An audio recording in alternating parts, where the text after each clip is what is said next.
Today we dive into the top 2 Washington quarter dollar coins that every collector talks about. These coins carry history, rarity, and serious value. If you think quarters are just spare change, you need to see this. Watch till the end to know why these two stand above the rest, and how much they can actually be worth. The Washington quarter has been around since the early 1930s, but the 1983 version has a bit of an unexpected twist in its history. It wasn't a low mintage year in terms of sheer numbers, far from it.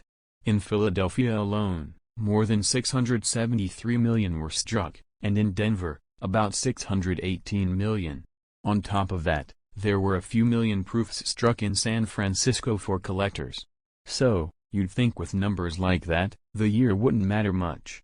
But here's the catch: in 1983, the mint didn't release the standard uncirculated mint sets that collectors often rely on to get pristine examples. That meant the vast majority of 1983 quarters went straight into circulation, clinking around in cash registers and pockets from day one. Why does that matter? Because over the decades, coins in circulation get banged up. They pick up scratches, lose their luster, and get worn down. For collectors, condition is everything. So while there might be hundreds of millions of 1983 quarters out there, finding one in truly high grade, sharp details, bright luster, no distracting marks, is surprisingly tough. And when supply gets tight for top quality examples, prices go up. So what kind of value are we talking about?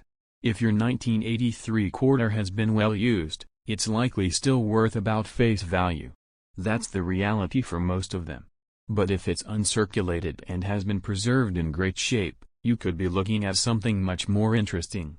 Coins graded in the lower uncirculated range, like MS-63, might sell for a handful of dollars. Move up to MS-65, and you could be in the $40 to $60 range. MS-66 or MS-67 examples? Those can easily go into the hundreds, sometimes higher if they're especially nice and attract competitive bidders. And that's without even talking about errors, because this is where the potential jumps from nice little bonus to wow, that's a payday. Minting errors can happen in all sorts of ways, and they fascinate collectors. One of the more famous varieties from 1983 is known as the spitting eagle. On the reverse side, there's a small die gouge between the eagle's beak and neck that makes it look like the bird is spitting. It's subtle, but collectors love quirky things like that. And high-grade examples of the spitting eagle can fetch far more than standard coins. Then there are the big, bold errors, like off-center strikes. If the design is shifted noticeably so part of the coin is blank, collectors take notice, especially if the date is still visible. The more dramatic the shift, the higher the value tends to be. Even a modest off-center strike can be worth many times face value, and the more extreme examples can bring in well over $100. But the real showstoppers are the major oddities, like coins struck on the wrong metal planchet or overstruck on other coins or tokens. There's a legendary example of a 1983 quarter that was struck on an amusement token. You can actually see the token's original design peeking through, including the words "This is my lucky day" and little clovers. That coin ended up selling for an amount that could buy you a solid used car, because for error collectors, it's one of a kind. And sometimes, it's not even about wild visual errors, it's about the hunt for the finest known examples. There's a part of the hobby where collectors compete in something called registry sets. These are collections of coins graded by third-party services, and the goal is to have the best possible examples in the world. Registry collectors will sometimes pay top dollar for a coin that's technically common, simply because it's graded a hair higher than anything else available. For a coin like the 1983 quarter, where gem examples are already rare, that competition can drive prices into surprising territory. Now, let's get practical. If you have a 1983 quarter and you're wondering if it's worth anything, the first thing to do is check the mint mark. It's a small letter on the obverse side near Washington's ponytail. A P means Philadelphia, a D means Denver, and proofs will have an S.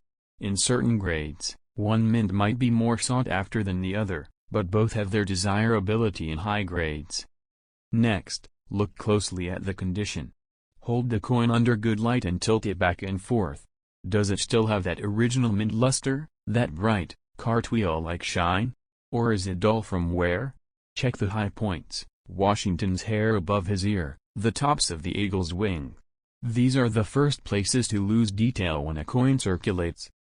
If you think yours looks sharp, compare it to pictures of graded coins online to get a rough idea of its condition.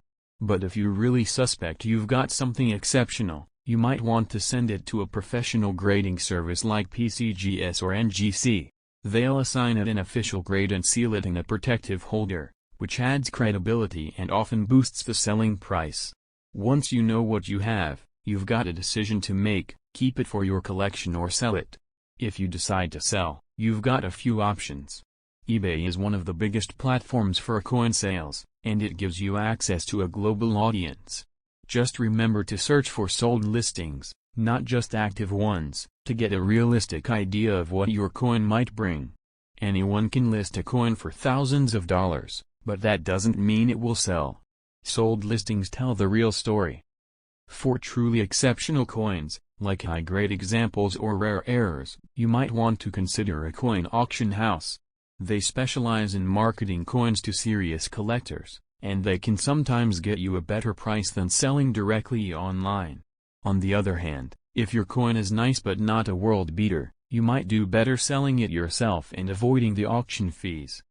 When you list your coin, presentation matters. Use clear, well-lit photos that show both sides, plus close-ups of any interesting details or errors. Next up, the 1972 Washington $quarter may look ordinary, but when you explore its history and the way collectors value it, you begin to realize why this coin is more than just 25 cents. If you stay with me until the end of this video, we'll learn the different ways this coin is valued on online platforms and auctions, and you will see why some of these quarters have sold for surprising amounts. The Washington quarter had already been in circulation for 40 years. By 1972, first introduced in 1932 to honor the 200th birthday of George Washington, the design by John Flanagan became a staple of American coinage. The obverse features the profile of Washington, with the word liberty above and the national motto "In God We Trust" to the side. The reverse shows the eagle perched on a bundle of arrows with olive branches below, a strong and classic symbol of the United States. By 1972, the design had become so familiar that most people hardly gave it a second thought. Yet 1972 was an important year for the quarter. The United States had moved away from silver coinage only a few years earlier. From 1965 onward, quarters were struck not in 90% silver, but in a copper-nickel-clad composition. That meant that the 1972 quarter was part of the new era of modern base metal coinage. Millions were produced for circulation, and at first glance it might seem like there is nothing special about them. But collectors know to look deeper. The mintage numbers for 1972 were enormous. The Philadelphia Mint produced over 215 million quarters without a mint mark. The Denver Mint added more than 311 million with the D mint mark. The San Francisco Mint produced proofs for collectors only, and those carried the S mint mark. In total, hundreds of millions of 1972 quarters entered circulation, in them common in worn condition today. But the story changes dramatically when you consider condition, rarity and errors. Most people who come across a 1972 quarter see a coin that has been used heavily for decades. It might have scratches, dull color, or worn down details. These circulated coins usually do not bring much premium.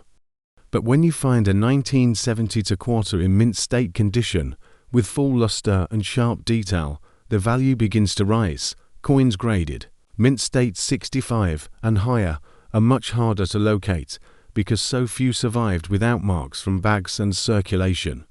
Collectors pay close attention to strike quality and surfaces, and that is where the difference in value becomes clear. The Denver Mint issues are abundant, but sometimes show weaker strikes, which affects desirability. Philadelphia coins without a mint mark, new one as well, but again high-grade examples are much scarcer than the raw mintage figures suggest. The San Francisco proof coins are a different story. Struck with polished dies and special care, these proofs show mirror-like fields and frosted design elements. They were never intended for circulation, and today they remain popular with collectors who want a complete set. Asterisk eras from 1972 were where things become exciting. Quarters from this year are known with double die obverses, where parts of the lettering or design are struck twice and appear double to the naked eye. Some of these double dies are bold enough that they can be spotted without magnification, and collectors compete strongly for them. Off-center strikes are another dramatic error, where part of the design is missing because the blank planchet was misaligned. Depending on how far off-center the coin is, the value can climb sharply. There are also clipped planchet errors where a portion of the blank metal is missing before striking, leaving a curved bite-like shape in the finished coin. Each of these errors is rare and adds significant value to the otherwise common 1970 quarter. Asterisk another important factor for collectors is color and luster.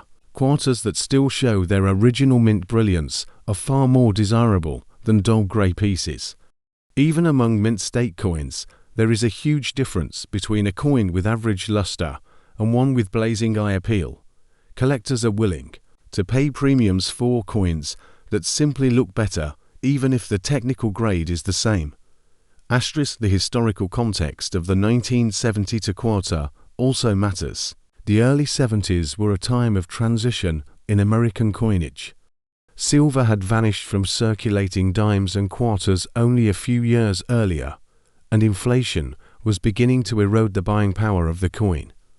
What once bought a decent amount of goods was now becoming less and less valuable in real terms.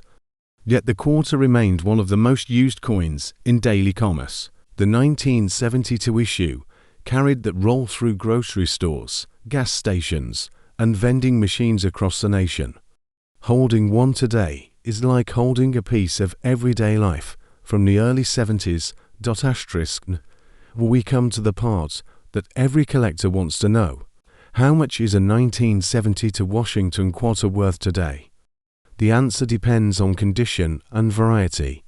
Circulated examples from Philadelphia or Denver are usually worth only their face value or slightly above.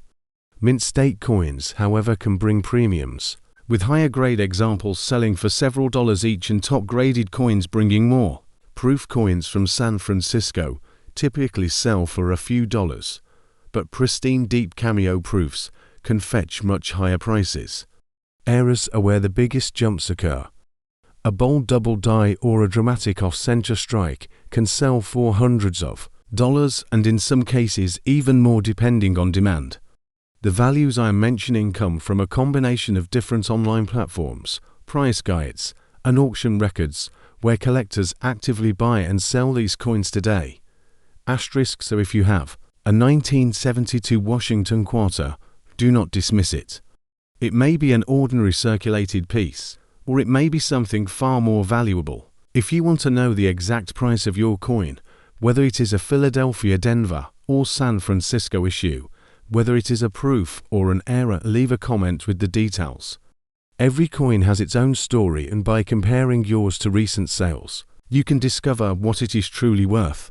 The 1970 Washington quarter dollar may seem common, but in the right condition or with the right variety, it can be a real treasure hiding in plain sight.